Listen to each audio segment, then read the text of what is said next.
How are you? I'm well. Hey, I'm hosting the program, not you. Oh, I'm so sorry. Yeah, but I don't mind because it's a great pleasure to, at long last, I've been waiting for a while now to interview the great man from Venezuela. That's what they say. Who says that? A lot of people. You'll be surprised. Not my wife, though. I need to say welcome. Thank you. To the great Mr. Fernando Alvarez. Did I say that right? That's perfect. Can you say it with the? How would you say it in Spanish? Alvarez. Fernando Alvarez. You rolled your R. Yeah. Actually, my name is very long. Can you give us the full? Oh, absolutely. Because I think the students listening and teachers listening to this are going to go, I didn't know that about Mr. Alvarez. Well, it's very interesting. Whenever I travel, whenever I fill documents for immigration, it's really tedious because it's Fernando Arturo de Jesus Alvarez Oberto. My mom Oberto, my father Alvarez. Why Jesus? Interesting story. Well, that's why I asked. So Jesus, Jesus, right? I know. Well, I didn't. I said it in the Spanish because that's what I'm used to. So Catholic, of course, being from Venezuela. Naturally. So when I was a very young child, I was very sick. I don't remember what illness I had. So my mom, said her prayers, and she said, Jesus, if you save him, then I'll give him as a middle name or part of the name. Jesus. And that's why I'm here with you, with Jesus. Boy, it must have been a pretty serious illness. Yeah, I forgot what it was, but here I am. Well, it's fantastic to have you here. Well, thank you. It's my pleasure. Jesus. Oh. Does anyone ever call you that? Oh, no. No. People call me Fernando. Yes. And interesting story about Fernando and why students call me Mr. Fernando and not Mr. Alvarez. I was going to ask that because I don't understand why. Oh, it all began in the U.S. Right. Okay, so everybody over there, Mr. and their last name. And then I said to my students, well, if I have the privilege to call you by your first name, because first names are beautiful. Of course. They identify you. Why shouldn't you be able to call me by my first name? I said to them, and then I said, but because of the institution, we have to show the respect. And then I said, just put Mr. before my first name. To give you that respect. To give the institute. Yes. So in front of the institution, you show that you're giving me your respect. Because I said to them, true respect is not if you call me Mr. And then my last name is your behavior, your attitude. That's the true respect that I want. But so you were teaching in the US at the I was teaching in the US. I taught there for 3 years. Wow, whereabouts? Middle school in Newport News, Virginia. Okay.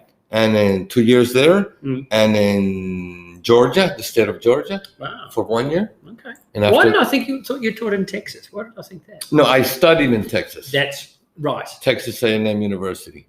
Well, we've had a number of students who have graduated here and gone to Texas A&M. And I think one of our colleagues is from Texas A&M too, Lori. Miss Key, of course. Oh, I didn't realize that. Okay. Yeah, so we're Aggies.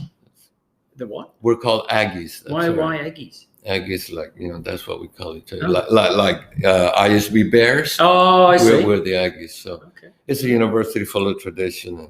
So wow. So how did you end up being a teacher in Korea? Like how did you end up here? Because I know you've been obviously in the States, but you've taught elsewhere and gone to other places. Yeah, I've taught in Germany for 3 years. Okay. Whereabouts in Stuttgart. Stuttgart. Okay. Stuttgart at the International School of Stuttgart. Fascinating city, Stuttgart. Why? What was fascinating about it? Oh, just the culture and the places to visit and the food and not just Stuttgart though. The whole Germany. And Germany is so close to other European countries to travel. It's just fantastic. You're a train away. Sure, it's beautiful. Yeah. But then I was there for 3 years. I wanted to change. Sure. And then I went to the job fair and nothing appropriate came up. So I went back home. And then stayed there home to Germany. Venezuela. Oh, went back to Venezuela. Yeah, so from Germany to Venezuela. Right. Back 1 year. So I started working there at a private bilingual school. Okay, teaching English to second grade. Wow, second grade. Look out. I've taught elementary before. Also. So if there's a vacancy down in elementary, you take it now? No, thank you. I tip my hat off So do to I. Elementary teachers. Absolutely. Yes. I don't know how they do it. But I got used to middle high school, and Yeah, sure. I love it in this part of the world. So Venezuela? Venezuela, I taught there 1 year. Yep. And then I said to my wife, things are not looking good here. So In Venezuela? In Venezuela. And they've gone downhill ever since? Oh, way down Straight here. down. Yeah, like a roller coaster who doesn't come back Don't up. go back up? Okay. Straight down. Poor Venezuela. I'm telling you. Yep. And then I said, it's time to search and look. And so I just started looking at the different schools directly, contacting directly. And then I contacted Mr. Palmer. Steve Farmer. Yes. Steve. Okay. And this was 9 years ago. It was. Almost 9 years ago. Yeah. And then we just had a phone interview. Really? About an hour or so. Yep. I had all my notes and all, you know how you prepare for interviews. Of course. And it was in my kitchen. In Venezuela? In Venezuela, in the kitchen. And then I said to my wife, tell Diego, because Diego was my only kid. No. Maximus was already born. Yeah. And so I said to him, everybody quiet. So I did the interview. And here you are. And then, he said, I will call you in a few days. Sure. He actually contacted me the next morning. Wow. And he said, we want you. So fantastic. I came over. That's good. So it's been 9 years. Would you any desire to go back to Venezuela? I know we talk about it and we joke about it, but it's not good. Well, let me give you a good answer. Now, keep in mind you're on live. No. No, it's. I mean, it's your home country, but it's my home. But like I tell my wife, the love for your country is in your heart. Yeah, it's not a document. No, that's true. So I don't really mind what my passport says or my documents, but it's just the love inside. But no, sadly, Venezuela is just, in my opinion, is too far beyond recuperation, or if it does recuperate, if we get a new government, it's going to take many years, and I don't have that time. No. Or my family. No.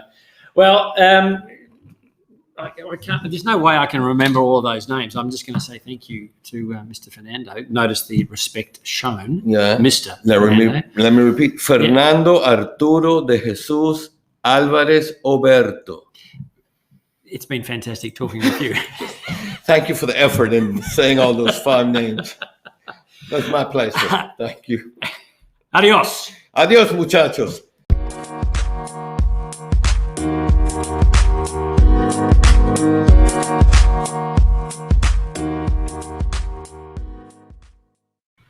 Well, I'm here with Viktoria, and Viktoria and I are going to talk about. Well, what are we going to talk about? It's a book club that I'm going to be hosting on Wednesday, which is on April 7th, which is going to be a week after spring break. Okay, and a book club is for which kids, which students can come along and enjoy it? Well, any person from the secondary school, any student from the secondary school is welcome to join in. And so you would gather at what time? So it's I think what's the 7th of Wednesday? Yes, it's April the 7th on a Wednesday. And it's going to take place at the library, the secondary library, from 1 to 1:30 p.m., which is during lunch. Okay, and so is that going to be a weekly event, or is it going to be every month, or what sort of how frequently are you looking at? I think we're going to be really flexible about it. Good. So once we get together, a group of people, we might discuss about it, get to know each other. Good. And so I suppose if it's a book club, you have to have time to read the book. Of course. So you can discuss it. I think that possibly a week is too short because people have other responsibilities to tend to. True, they're busy. So I think maybe enlarging the time between, the sessions would be better. Yeah, and it may even depend on the book that you're going to read and the group that comes there. It may be somebody or the group that can get through a book reasonably quickly, but you can perhaps have to gauge that once you see who turns up, and then you've got to work out the book. Yes. Yeah, that's awesome. And the aim of the club is to do, like, what do you want to achieve by meeting and discussing books, which I think is brilliant. But What's your aim of it all? I feel like as a individual, I would like to meet other individuals as well. I would like to be part of this community even more than I am already. Okay. I would like to be able to discuss my ideas and share my opinions about a certain topic that I'm really interested about. And that'll come from the books that you're reading? Yes. Yeah, wow. Okay, that's good. So it's incorporating like your ideas, your opinions based on what we're reading. Yeah, and which I think is terrific. I mean, you see these book clubs that are occurring on a variety of platforms throughout the world, and I think to bring something like that to our school is a fantastic idea. So well done. Is it just you organising it, Victoria? Is there somebody else who's been helping you to get it going? It's just me. Just you. Good on you. Yeah, that'd be good. Well, so that's Wednesday, the 7th of April. Yes. That's the Wednesday after we come back from spring break. Yes. Brilliant. Victoria, it's been wonderful having a chat. Thank you for having me.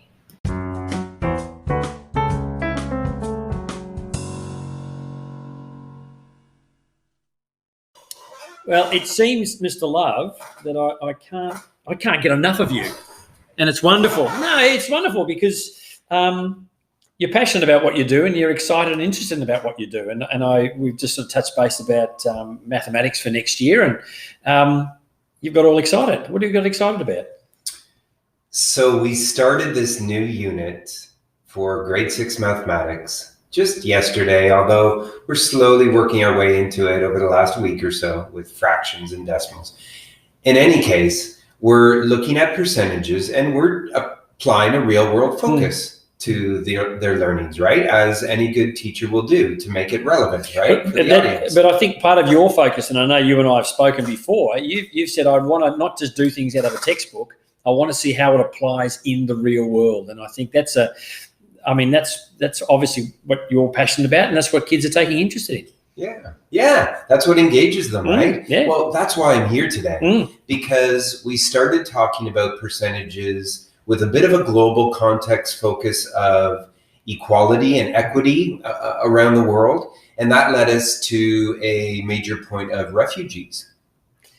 I heard you talking about it this morning outside here on duty. Yeah. Yes. Okay. All right. And so we started talking, and I'll be very honest, Mr. Roland, I wasn't sure that the kids would make a connection here, but we started talking about refugees and how data and percentages can help us make some insights into this data and insights into our world. And that's part of the power, right, of data and mathematics. In any case, wouldn't you know, we start talking about this and I'm, asking a couple prodding questions. Do you folks know what a refugee is? What is a refugee? What is all of that about?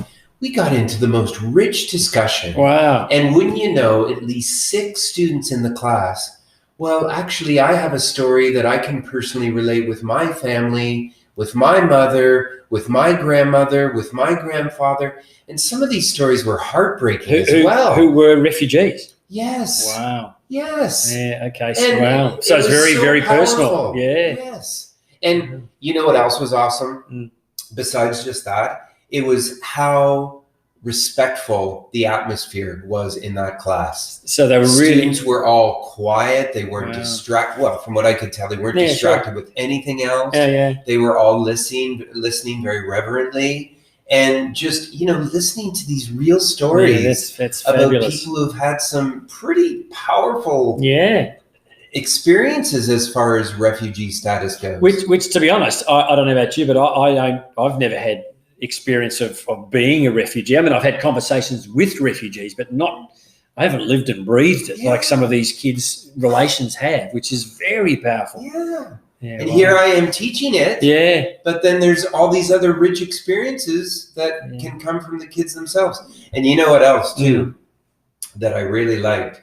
I mean, yes, of course, this is real world. The atmosphere was fantastic. Like how carefully people were listening. But yeah, these connections that the kids are making, this really is like why I love teaching the MYP. It's not about doing 3 pages in a math textbook. No, it's not. It's about really like finding all these different connections in real life. It's taking you. And I said to them, this is why I love being an MYP teacher. because it's taken you from one place to the next and then to a place you never thought you'd get to. And learning about these kids who I already really like, Yeah. but then have so much more appreciation for them because of some of these stories that they're sharing and what's really important to them. It was awesome. Yeah, maybe at some stage it'd be nice to even have conversations with those kids for something like this. I mean, it'd be really nice to see if you can hear them and listen to them, and it opens up a whole other area of understanding and questioning and learning.